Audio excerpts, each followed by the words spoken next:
గారి తర్వాత రాజు ఎవరు? ఇక్కడ మనము క్వశ్చన్ వేసుకోవాలి. మనం వెంటనే ఏం చెప్తాం? దావీదు గారి తర్వాత రాజు ఎవరంటే సొలొమోను గారే అంటాం. ఎందుకంటే ఆయనే చేశారు కాబట్టి వెంటనే సొలొమోను గారు. కానీ సొలొమోను గారు రాజు అవడానికి వెనకాల జరిగిన క్రియ మనము పట్టించుకోం. ఒక్క విజయం మనం ముందు కంటికి అందరికీ కనిపిస్తూ ఉందంటే దాని వెనకాల శ్రమ ఎంతో ఉంటుంది. శ్రమ కనిపించదు కానీ విజయం కనిపిస్తుంది. విజయాన్ని కొనియాడిన వారు శ్రమను కొనియాడరు. ఇక్కడ సొలొమోను గారి విజయం సాధించడానికి, రాజుగా స్థిరపడడానికి తన తల్లి యొక్క శ్రమ, కృషి ఎంతో ఉన్నది.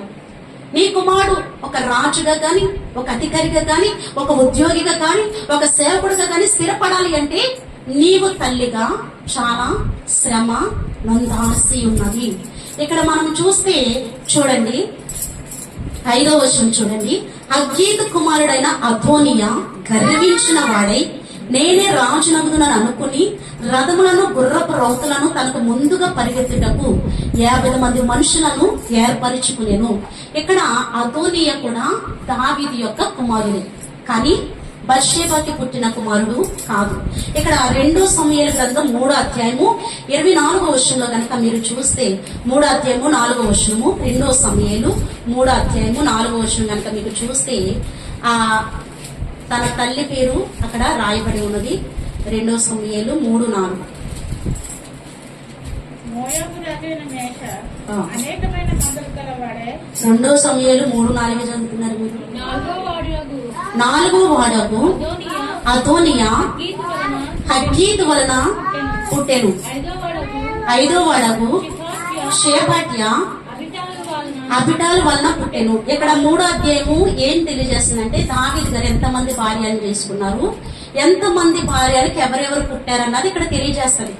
దావీదు యొక్క వంశావళి అక్కడ రాయబడి ఉంది. తర్వాత మీరు చదువుకోండి 3వ అధ్యాయం 4వ వచనం. ఇక్కడ హగ్గీతు వలన ఎవరు పుట్టారు అంటే అదోనియా పుట్టాడు. ఈ అదోనియా అబ్షాలోము కంటే చిన్నవాడు, 4వ వాడు. తర్వాత ఇతను చాలా అందగాడు, చాలా బలశాలి, మంచి జ్ఞానం కలిగిన వాడు. ఎప్పుడైతే రాజు వృద్ధాప్యంలో ఉండి ఇంకా రాజ్య పరిపాలన చేయడం అవదని తెలుసుకున్నాడో వెంటనే తిను రాజుగా. ఇప్పుడు రాజరికం అంటే ఎవరికి ఇష్టం ఉండదండి చెప్పండి? భోగములు అనుభవించడం ఎవరికి ఇష్టం ఉండదు. ఒక వ్యక్తి వచ్చి నీకు నమస్కారం చేస్తే ఆ నమస్కారం అంగీకరించుకోకుండా ఎవరుంటారు చెప్పండి? ఇప్పుడు రాజు యొక్క హోదా ఏంటి? 12 గోత్రాలను కూడా శాసించగలిగిన వాడు రాజు. 1000 మంది ప్రజలకు కూడా చేయి సైకితో ఆపగలిగిన వాడు రాజు. తన మాటే శాసనం, తన మాటే నెరవేర్చబడాలి. అలాంటి రాజు యొక్క హోదాని కోరుకోకుండా ఎవరుంటారు చెప్పండి? అలాంటి హోదా కోసం ఈ అదోనియా దావీదు గారిని సంప్రదించనా, దేవుణ్ణి సంప్రదించనా? ఇంకెలాగో మంచం మీద ఉన్నాడు, కొడుకుగా అది నాకే పట్టాభిషేకం చేస్తారని ఏం చేశాడంటే తన కోసం ఒక 50 మంది మనుషులను ఏర్పాటు చేసుకున్నాడు, గుర్రాలను ఏర్పాటు చేసుకున్నాడు, రథాలను ఏర్పాటు చేసుకున్నాడు. వెంటనే రాజుగా పట్టాభిషేకం ఉంది, రాజుగా జనాల మధ్యన తిరుగుతూ ఉన్నాడు. ఇది ఎవరికి తెలిసింది? నాతాను ప్రవక్తకి తెలిసింది. ఇదంతా మీరు ఈ రాజు 1వ అధ్యాయంలో ఉంటది. నాతాను ప్రవక్తగా తెలిసింది, బత్షెబాకి తెలిసింది. ఇంకా కొంతమంది యాజకులు ఉన్నారు, సొలొమోను గారు ఉన్నారు. వీరెవరిని కూడా ఆ అదోనియా పిలవల, పట్టాభిషేకానికి కూడా నిరాకరించాడు వీళ్ళందరినీ. అప్పుడు నాతాను ప్రవక్త వచ్చాడండి. గైడెన్స్ చేయడం చాలా సేవకులకి ఇచ్చిన గొప్ప భాగ్యం అది. అప్పుడు దావీదు గారు బత్షెబాతో పాపం చేసినప్పుడు కూడా పంపబడింది ఏ ప్రవక్తని? నాతాను ప్రవక్తని. 2 సమూయేలు 12వ అధ్యాయంలో. ఇక్కడ కూడా బత్షెబా గారికి అన్యాయం జరుగుతుంది, సొలొమోను గారికి అన్యాయం జరుగుతుందని ఎక్కడ కూడా మోటివేషన్ చేయడానికి పంపబడిన ప్రవక్త కూడా ఎవరు? నాతాను ప్రవక్తే. చూడండి 11వ వచనము. అప్పుడు నాతాను సొలొమోను తల్లి అయిన బత్షెబాతో చెప్పినది ఏమనగా, హగ్గీతు కుమారుడైన అదోనియా ఏలుచున్న సంగతి నీకు వినపడలేదా? అయితే ఈ సంగతి మన ఏలినవాడైన దావీదునకు తెలియకయే ఉన్నది కాబట్టి నీ ప్రాణమును, నీ కుమారుడైన సొలొమోను ప్రాణమును రక్షించుకున్నట్టుకై నేను నీకు ఒక ఆలోచన చెప్పేదను, వినుము. దేవునికి స్తోత్రం, హల్లెలూయా. నీ కుమారుడి ప్రాణం రక్షించుకోవడానికి, నీ యొక్క ప్రాణం రక్షించుకోవడానికి నేను నీకు ఒక ఆలోచన చెప్తాను, విను అని నాతాను ప్రవక్త బత్షెబ గారి యొద్దకు వచ్చి చెప్పాడు. అంటే ఇక్కడ ఈయన ఏం చేస్తున్నాడు? గైడ్ చేస్తా ఉన్నాడు, మోటివేషన్ ఇస్తా ఉన్నాడు, ఒక ఆలోచన తెలియజేస్తా ఉన్నాడు. ఎందుకంటే బత్షెబకి ఇదంతా తెలుసు. నా కొడుకు రాజు అవుతాడని అనుకున్నాను, నేను ఎన్నో ఉపద్రవాల నుంచి బాధపడి మరి ఇక్కడ నిలిచి ఉన్నాను, కానీ ఇప్పుడు నాకు అన్యాయం జరుగుతుందన్నది ఎవరికి తెలుసు? బత్షెబకి తెలుసు. కానీ అన్యాయాన్ని అడగడానికి తన పక్షాన నిలబడింది ఎవ్వరూ లేరు. కొన్నిసార్లు నీ జీవితంలో నీ పక్షమున వేచిమాడడానికి కానీ, నీ పక్షమున మాట్లాడడానికి కానీ ఎవ్వరు నీ పక్షం నిలబడకపోవచ్చు. కానీ నీ పక్షాన్ని ఎవరు నిలబడతారంటే సైన్యములకు అధిపతి యెహోవాయే సాక్షాత్తు నీ పక్షముగా నిలబడి, నీ పక్షముగా వేచిమాడి అద్భుతమైన జయాన్ని నీకు ఇస్తాడు. దేవునికి స్తోత్రం, హల్లెలూయా. ఇప్పుడు ఈ నాతాను ప్రవక్త ఎవరికి దాసుడు? ఎవరి చేత పంపబడినవాడు చెప్పండి? నాతాను ప్రవక్త ఎవరికి దాసుడు? సైన్యములకు అధిపతి యెహోవా యొక్క దాసుడు. ఎవరి ద్వారా పంపబడినవాడు? దేవుని చేత పంపబడినవాడు. వచ్చి ఆలోచన చెప్తున్నాడు. ఇదంతా రాజుకైతే తెలియదు. మొట్టమొదటిగా నువ్వు చేయాల్సింది ఏంటంటే రాజు యొద్దకి వెళ్ళాలి. ఈ మాట గుర్తుపెట్టుకోండి. నీ కుమార్తె, నీ కుమారుడు ఆశీర్వదించబడాలి అంటే నీవు రాజు యొద్దకి వెళ్ళాలి. ఆ రాజు ఎవరో? యోధాగోత్రపు సింహమైన ప్రభుని యేసుక్రీస్తు వారి యొద్దకి మనము రావాలి. మన దేవుడు ఎలాంటి వాడైనా రాజులకు రాజు, ప్రభులకు ప్రభువు, నోటి మాట సమస్తాన్ని కలగజేసిన సర్వశక్తివంతుడైన దేవుడు. నీ ప్రాణం రక్షించబడాలన్నా, నీ బిడ్డల యొక్క ప్రాణం రక్షించబడాలన్నా, నీవు దీవించబడాలన్నా, నీ బిడ్డలు దీవించబడాలన్నా మొట్టమొదటిగా నువ్వు ఎక్కడికి రావాలి? రాజు యొద్దకి నువ్వు రావాలి. వెళ్ళింది కూడా. ఇప్పుడు నాతాను ప్రవక్త వచ్చి ఆలోచన చెప్తా ఉంటే ఆలోచన త్రోసిపుచ్చేసిందండి. చెప్పండి కూడా. ఇంకేంటి అదోనియా ఏలేస్తున్నాడు? అయిపోయింది కదా పరిస్థితి. ఇంకిప్పుడు ఏం మారుతుంది? వదిలేసిందని అనాలి కదా.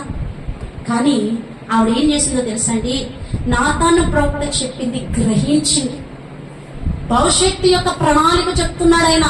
ప్రస్తుతం జరగబోయేదని చెప్పట్లా. భవిష్యత్తులో నీ ప్రాణం రక్షించబడాలంటే, నీ బిడ్డ ప్రాణం రక్షించబడాలంటే, భవిష్యత్తులో నిన్నెవ్వరూ కూడా చులకన చూసి మాట్లాడకూడదు అంటే ఇప్పుడు నువ్వు రాజు దగ్గరికి వెళ్ళడం అవశ్యమని నాతాను ప్రవక్త చెప్పాడు. భవిష్యత్తు గురించి జ్ఞానం కలిగి నాతాను ప్రవక్త చెప్తే ఈవిడ ఏం చేసింది? గ్రహించుకుంది.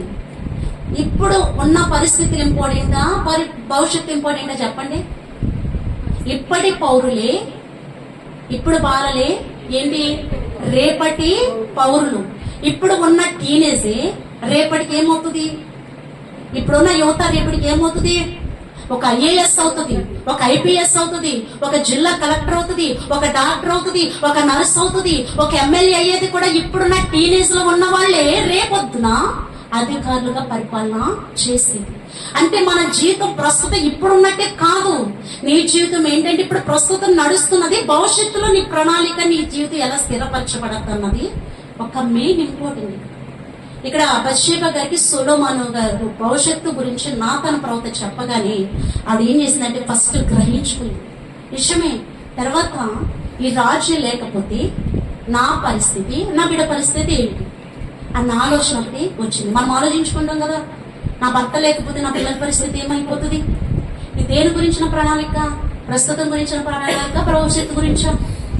భవిష్యత్తు గురించే కదా. భవిష్యత్తు గురించి నా భర్త ఇప్పుడు లేకపోతే నా బిడ్డల్ని ఎలా పెంచుకోవాలి, నా స్థితి ఏంటి?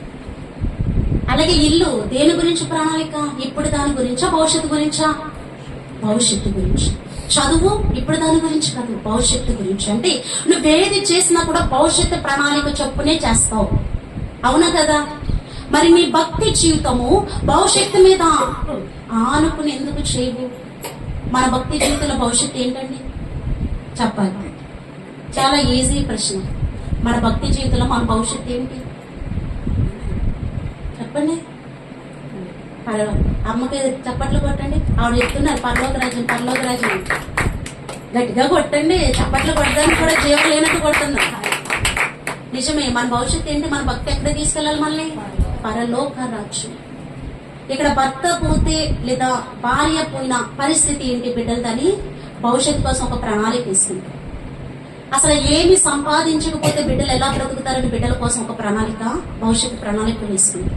కట్టుకోవడానికి ఇంటి కోసం ఒక భవిష్యత్తు ప్రణాళిక వేసుకుంటావు. నువ్వు ఇహలోకపరమైన వాటి కోసం ఎన్ని ప్రణాళికలను వేసుకున్నప్పుడు నీ విశ్వాస జీవితాన్ని బలపరుచుకుని దేవుడితో యుగాయుగాలు జీవించడానికి ఆ భవిష్యత్తు కోసం ఎందుకు ఒక ప్రణాళిక కూడా నువ్వు సిద్ధపాటు చేసుకోకుండా ఉన్నావు? ఎప్పుడైనా పరలోక రాజ్యం యొక్క ప్రణాళికను ఎప్పుడైనా నువ్వు రూపొందించావా? అందుకే ఈ ఉపవాసపు ప్రార్థన ఎందుకో తెలుసా? అంత్య దినాల్లో మనం బ్రతుకుతా ఉన్నాం. ఎంత దేవునికి సమీపంగా మనం ఉంటే ఇహలోకపరమైన ఆశీర్వాదం కంటే ఆత్మీయంగా బలం అందుకుంటాం, ఆత్మీయంగా దేవుళ్ళో బలపడతాం. ఇంకా దేవుని సన్నిధిలో విశ్వాసంతో ముందుకు కొనసాగడానికి ఈ ఉపవాసం అనే ప్రణాళికలు భవిష్యత్తు యొక్క పరలోక రాజ్యం వైపు వెళ్ళడానికి అడుగులు వేస్తాయి. ఎంతమంది అట్టి రీతిగా వచ్చి ఉన్నారు అన్నది దేవుడు చూసి ప్రతి ఒక్కరికి ప్రతిఫలము ఖచ్చితంగా ఇస్తాను. ఎందుకంటే వాని క్రియ చొప్పున వానికి నేను ప్రతిఫలం ఇస్తాను. నీ క్రియ నీ ప్రతిఫలం నీది. ఎవరి క్రియ ఎవరి ప్రతిఫలం వారిది. నాది మీకు రాదు, మీది నాకు రాదు. నీవు చేసేది నీకే, నేను చేసేది నాకే. ఇక్కడ భవిష్యత్తు గురించిన ప్రణాళిక నాతాను ప్రవక్త కళ్ళ ముందు పెట్టేసరికి బత్షెబ గారు ఒక్క నిమిషం గ్రహించుకుంది, ఆలోచించింది, నిజమే కదా అనుకుంది. వెంటనే రాజు యొద్దకు వెళ్ళింది. రాజు యొద్దకు వెళ్ళి మొర్ర పెట్టడం ప్రారంభించింది. దేవునికి స్తోత్రం, హల్లెలూయా. చూడండి ఒకసారి 15వ వచనం కనుక మనం చూస్తే 14 రాజు నువ్వు మాట్లాడుచుండగా నేను నీ వెనుక లోపలికి వచ్చి నువ్వు విన్నావించిన మాటలు రూఢిపరిచిందని ఇవన్నీ చెప్పుకొచ్చాడు. తర్వాత 15లో చూడండి, కాబట్టి బత్షెబ గదిలోనున్న రాజు వద్దకు వచ్చాను. రాజు బహువృద్ధుడైనందున షునేమీరాలైన అభిషేకు రాజును కనిపెట్టుచుండెను. బత్షెబ వచ్చి రాజు ఎదుట సాగిలపడి నమస్కారం చేయగా రాజు నీ కోరిక ఏమని అడిగినందున వచ్చిందండి. బహువృద్ధుడు కదా, కొంచెం మంద దృష్టి అయినా కానీ ఎంతైనా సహవాసం చేసిన భార్యని మర్చిపోలేము కదా. ఎంతో ప్రేమించి తెచ్చుకున్న అమ్మాయి కదా. వెంటనే గుర్తుపట్టాడు. అన్నాడు, ఏంటమ్మా నీ కోరిక ఏంటి? నా దగ్గరకు వచ్చావు ఏంటి? కోరిక ఏంటి? నిజమే, దేవుడు ఇప్పుడు అడుగుతున్నాడు, నీ కోరిక ఏంటి? ఏంటి నీ కోరిక? దేవుడు ప్రత్యక్షమయ్యి నీ కోరిక ఏంటమ్మా అంటే ఏం అడుగుతాం మనం? ఇల్లు లేని వాడు ఇల్లు అడుగుతాం, ఉద్యోగం లేని వాడు ఉద్యోగం అడుగుతాం. ఇంకా మన హృదయానికి మన నోటికి ఏ వస్తావి అడుగుతాం. ఇక్కడ రాజుగారు అడుగుతున్నారు, నీ కోరిక ఏంటి? ఏంటి ఇలా వచ్చావని అడుగుతున్నారు. ఈవిడేం చెప్పాలి? వెంటనే ఏముంది, నువ్వు నాకేమని మాట ఇచ్చా, అవన్నీ మర్చిపోయావేంటి అంటే గొడవకు కలహానికి కారణంగా చాలా స్త్రీలు మాట్లాడుతూ ఉంటారు. కలహ కారణమైన మాట తీరు నీ కుటుంబాన్ని దెబ్బతీస్తుంది. యజమానుడి యొక్క ప్రేమను కూడా దూరం చేస్తుంది. మృదువైన మాటతో మాట్లాడినప్పుడు ప్రేమ ఇంకా ఎక్కువై ఆ ప్రేమ చేత నీవు బంధించబడతావు. ఆ ప్రేమ ఇంకా ఎక్కువ నీ పట్ల చూపించాలన్న ఆకర్షణ వాళ్ళకి కలుగుతూ ఉంటుంది. ఇక్కడ వచ్చి అనేసరికి ఆవిడ అంటుంది చూడండి ఏమనో 16వ వచనం, బత్షెబ వచ్చి రాజు ఎదుట సాగిలపడి నమస్కారము చేయగా రాజు నిజంగా ఏరండి సాటి భర్తే కదా, అంతవరకు తనతో ఉన్నవాడే కదా, ఇద్దరు కాపురం చేసిన వారే, ఒక ఇద్దరు పిల్లలు కన్నవాడే, ఒక పిల్లోడు చనిపోతే ఒక పిల్లోడు నిలిచి ఉన్నవాడే. అలాంటి రాజుకి అలాంటి భర్తకు అంత మర్యాద ఇవ్వడం అవసరమా చెప్పండి? మాట్లాడరే, మన భర్తలకు మనం ఇచ్చే మర్యాద ఎంత? బయట ఉన్నా కానీ పేరు పెట్టి పిలుస్తాము అంటే మన అనుకూలత వాళ్ళు మనకి ఇచ్చిందని మనం ఫీల్ అవుతూ ఉన్న పరువు కూడా తీసే స్త్రీలు చాలా మంది ఉన్నారు. పరువు కాపాడుకునే స్త్రీలు కూడా చాలా మంది ఉన్నారు. నీ భర్త పరువు ఎక్కడ పోతుందంటే నిన్ను బట్టే పోతుంది, నన్ను బట్టే పోతుంది.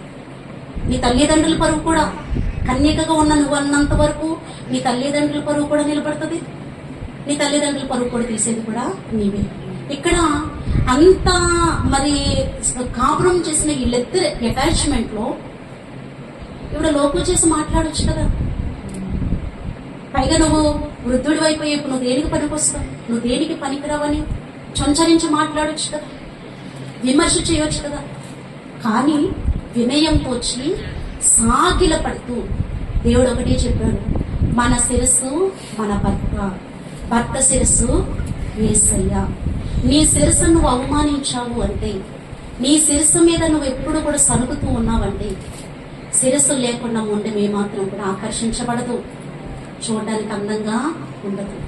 శిరస్సు ఉన్నంత వరకే ఈ మొండికి దేహానికి అందం ఉండదు. ఆవిడ సాగిల పడి నమస్కరించి అంతనే 3 విషయాలు ఆయన ఎదుటి పెట్టిందండి. మొట్టమొదటి విషయం, అదోనియా రాజుగా ఉన్నాడు, అది నీకు తెలిసే పెట్టావా, మీకు తెలిసే జరిగిందా లేదా మీకు తెలియలేదా? రెండోది, నీవు ప్రమాణం చేశావు, నీ కుమారుడే నా తర్వాత ఏలబో రాజు అని నువ్వు ప్రమాణం చేశావు.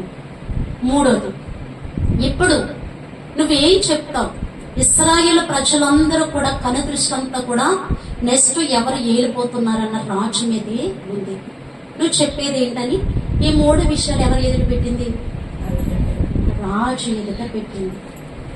జ్ఞానంగా వివేచనతో నాతాను గారు ఇచ్చిన గైడెన్స్ కి లోబడి లోపలికి వెళ్ళి కలహముతో కాకుండా సహనంతో తను ఏ వాగ్దానం అయితే మొదట్లో పొందుకుందో ఆ వాగ్దానం వరకు విన్నపిస్తా ఉంది. వెంటనే నాతాను ప్రవక్త మళ్ళీ వచ్చారు లోపలికి. జరిగిందంతా నాతాను ప్రవక్త చెప్పారు.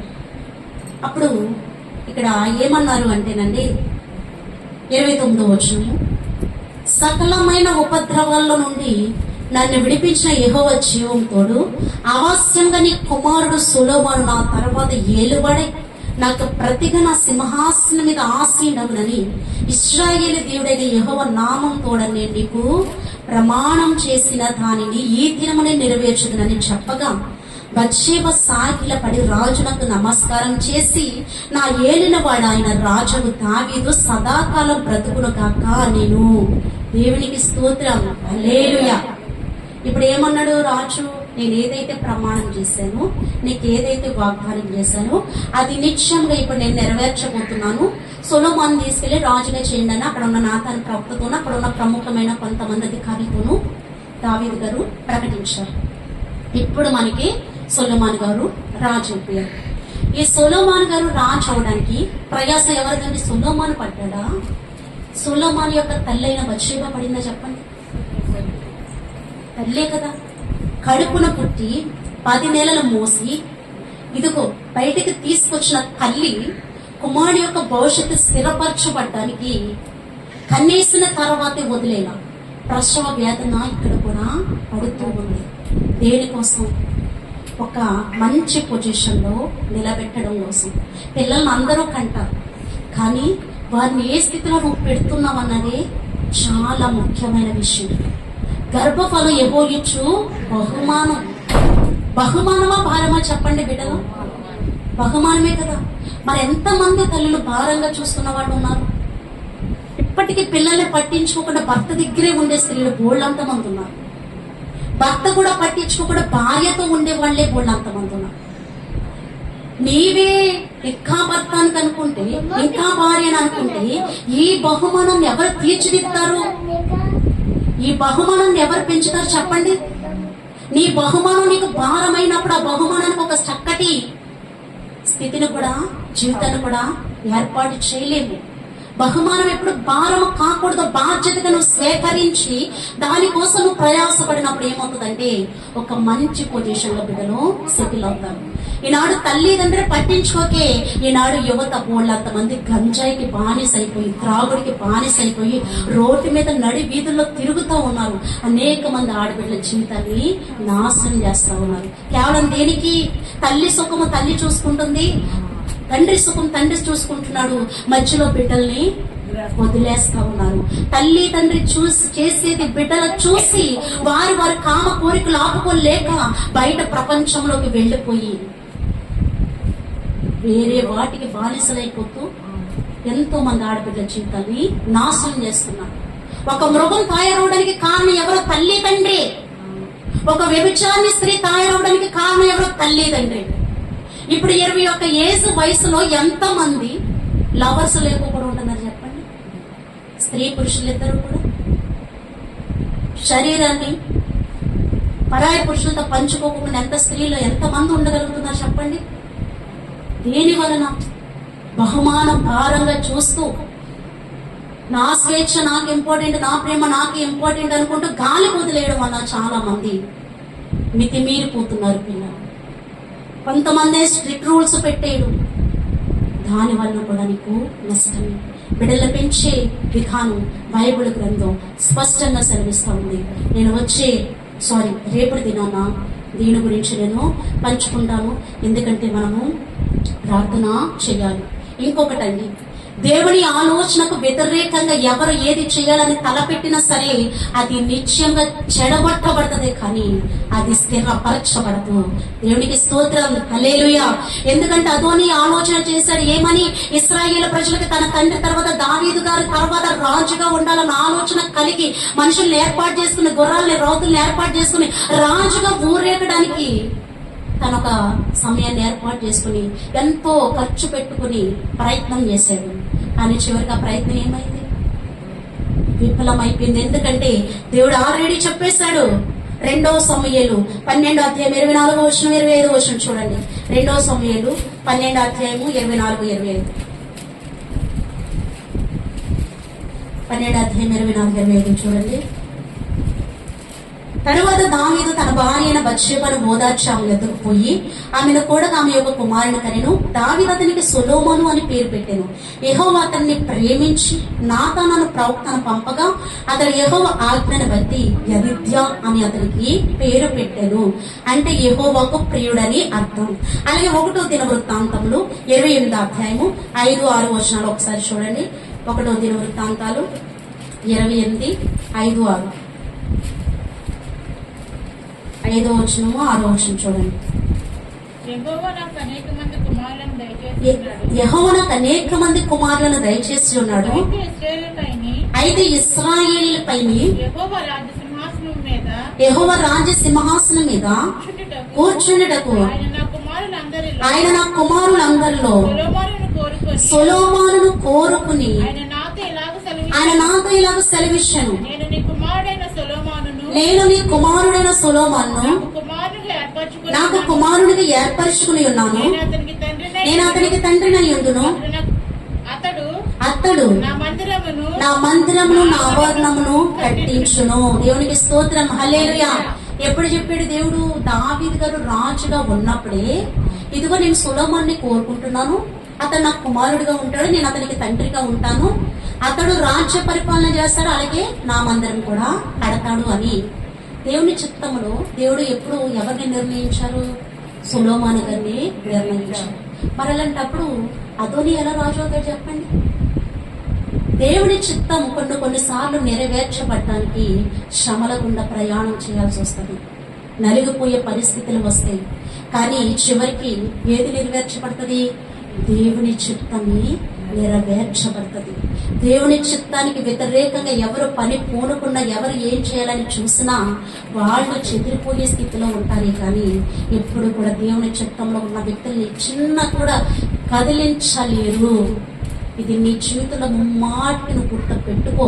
నువ్వు దేవుని చిత్తంలో ఉంటే, నువ్వు దేవుని సంకల్పంలో ఉంటే, నువ్వు దేవుని ప్రేమను పొందుకుని దేవుని కుమార్తెగా నువ్వు నిలబడిన దానివి అయితే నీకు వచ్చే ఆశీర్వాదం ఎంతమంది అడ్డగించాలని చూసినా గాని ఎవరి తరము కూడా కాదు. నిన్ను ఆశీర్వదించేది సైన్యములకు అధిపతియగు యెహోవా. ఆయన తలుపు వేస్తే దాన్ని తీయగలిగిన వాడు ఎక్కడనో లేడు. ఆయన గడియ పెడితే దాన్ని తీసేవాడు, మూసేది. ఆయన తలుపు తెరిస్తే మూసేవాడు లేడు, ఆయన వేస్తే తెరిసేవాడు ఎవరునూ లేడు. కాబట్టి నీ ఆశీర్వాదాన్ని దొంగిలించే అర్హత కూడా ఎవ్వరికీ లేదు. ఆయన నీ కోసం ఏర్పాటు చేస్తే, నీ కోసమే దాన్ని నిర్ణయించి ఉంటే, ఇది ఒక అడుగు ఆలస్యమైన కానీ నీ యొక్కకి అది ఎగురుకుంటా వస్తుంది. అప్పటి వరకు నువ్వు కనిపెట్టుకుని దేవుని సన్నిధిలో ఇదిగో బత్షేబ వలె రాజు దగ్గరికి వెళ్ళి నువ్వేం చేయాలో తెలుసా, నీ విన్నపాన్ని తెలియచెప్పాలి. అక్కడ 3 మాటలు రాజు ఎదుట బత్షేబ పెట్టింది. నువ్వేం పెడుతున్నావు ఈనాడు రాజు ఎదుట? రాజు దగ్గరికి వచ్చిన నీవు దేవుని సన్నిధిలో ఎలా కొనియాడుతున్నావు ఆయన్ని?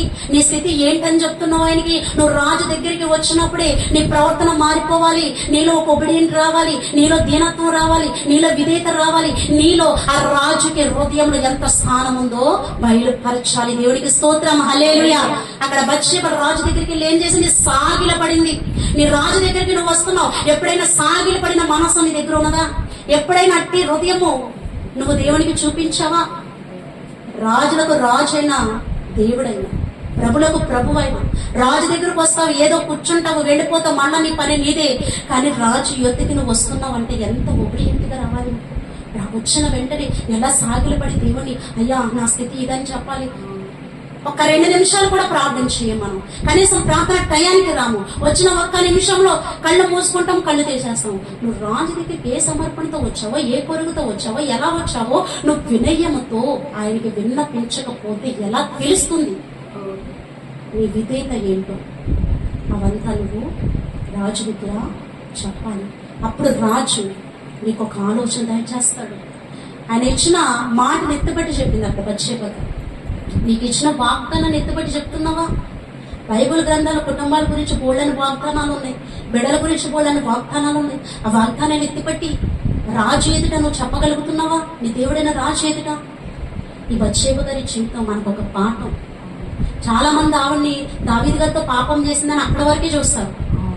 కానీ ఒక పడుకుని రాజుగా చేసిన స్త్రీగా ఆవిడ్ని చూస్తే కనుక నీవు కూడా ఎలా ఉన్నావో నీకు అర్థమవుతుంది. పాపం చేసింది అయిపోయింది అంతే.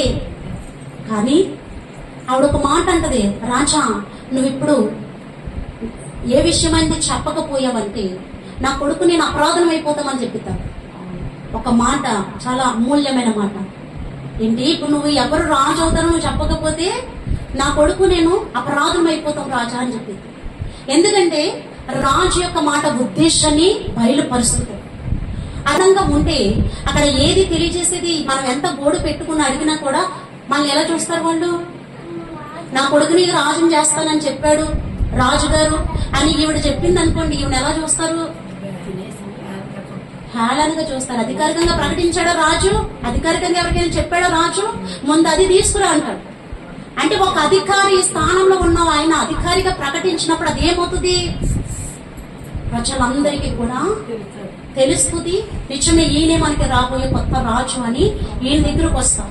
అదే ఈవిడంతటికి కూడా నాకు ఇది చేస్తానన్నా, నాకు అది చేస్తానన్నాడని ఈవిడ చెప్పుకుందనుకో ఎలా కనిపిస్తుంది?